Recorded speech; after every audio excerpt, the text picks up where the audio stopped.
I've got an announcement to make. Woo! Man!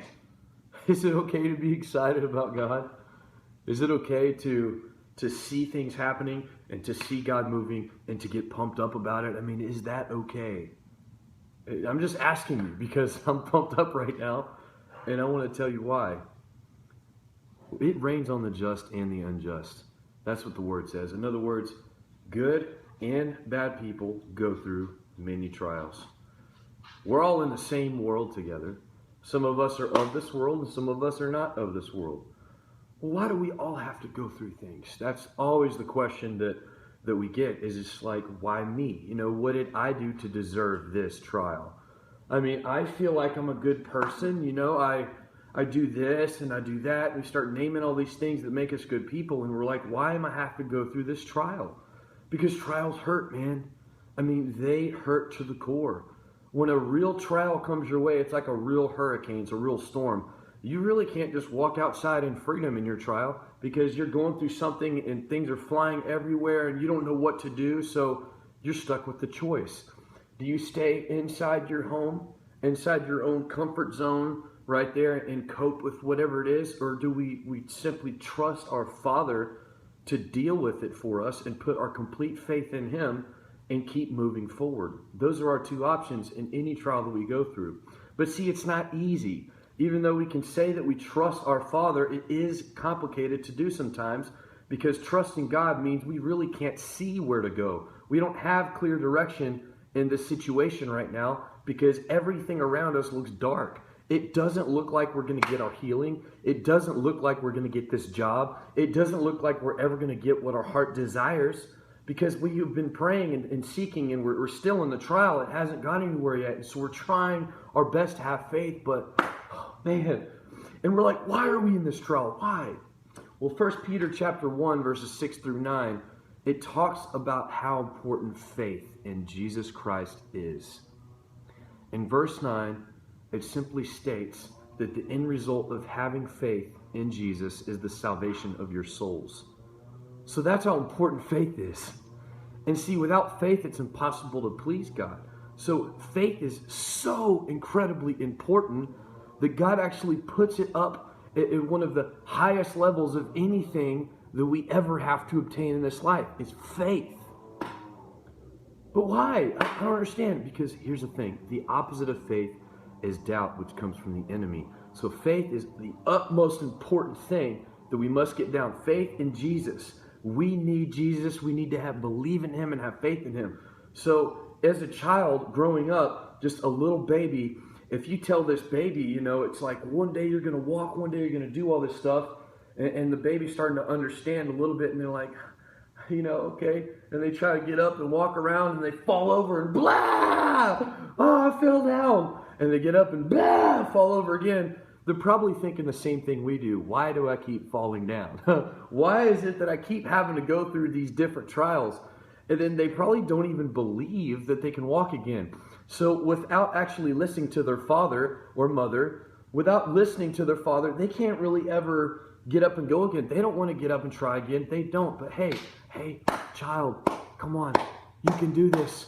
You can do this. Come on. You can do this. Get up. Just get up and go. I believe in you. You're going to be able to do this. You're going to do just fine. And if the child believes and has faith in their father, they're probably going to get up and keep trying until one day they don't even have to think about walking. It just comes naturally. I mean, they could dance, move around. You know why? Because their faith is strong in that area. They've been put through so many trials and came out successful. So now their faith is so strong in that area, they don't have to worry or have any anxiety in that area anymore. On to the next thing. They're wiser, they're stronger, they're faster, and ready to conquer. That's what happens. In 1 Peter chapter 1, verses 6 through 9, it talks about our faith being found more precious than gold. You know what happens in gold when it's purified? Gold, it's dirty, it's got all these things inside of it in its natural form, so it's got to be purified. So it's thrown into the fire time and time again to burn out all of the impurities that's inside the gold. Because without burning out the impurities, gold is not appealing. There's parts of it that are, but there's so many dirty and nasty things in there, nobody wants to buy it. Doesn't that happen with us? we go through life and we're in this world but not of this world, and we're affected by all the doubt, we're affected by all the things, and we get attached to things that hurt us sometimes, and we get all this dirt inside of us, and we're having a little bit of peace only by God's grace. But then here comes God, and he's like, we're seeking him, and then next thing you know, God's like, okay, you're ready. I'm never going to put anything on you that you can't bear. And since you're strong enough right now, and you're going to admit that you are actually, you're weak without me, and you know you need me, and I think you have enough faith here, we're going to put it to the test. Boom, here comes something that may or may not make sense to you. But you're going through it, and you're like, why, God? You're still questioning, because every time you fall, it hurts. You're still like that baby on the ground falling down crying, and that's okay. That's a human nature. But you're crying, you're like, God, help me. Why? And you're going through battles of doubt and faith, because the enemy's trying to speak in your ear saying, you can't do this. Just stay down. Just don't worry about it. You're going in the wrong direction. See, you wouldn't have fallen if you were going in the right direction. That's the enemy, right? And then all of a sudden, God speaks to you in a still small voice. My child, your faith is more precious than gold, and the end result in you trusting in me is the salvation of your soul. And you hear that voice, and you're like, okay, I'm getting up.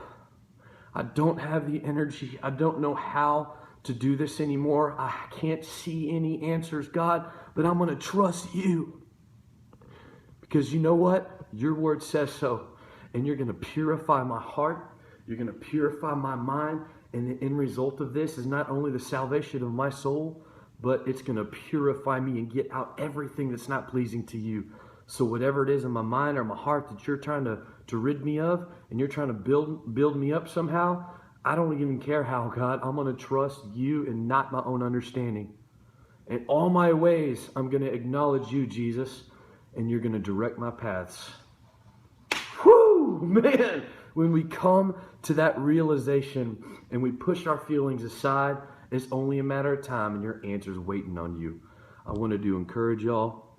I love each and every single one of you. My faith has risen right now. Each time I go through something, it's only because, you know what? I want to go through things, because everything that I go through, I can use it as a testimony. So it's the book of James says, count it all joy when you fall into various trials, knowing that the testing of your faith produces patience. But we have to allow patience to have its perfect work, because then we'll be perfect and complete, lacking nothing. The impurities will be gone. One step at a time, God's molding you. He is the potter, you are the clay. Trust in your Father today.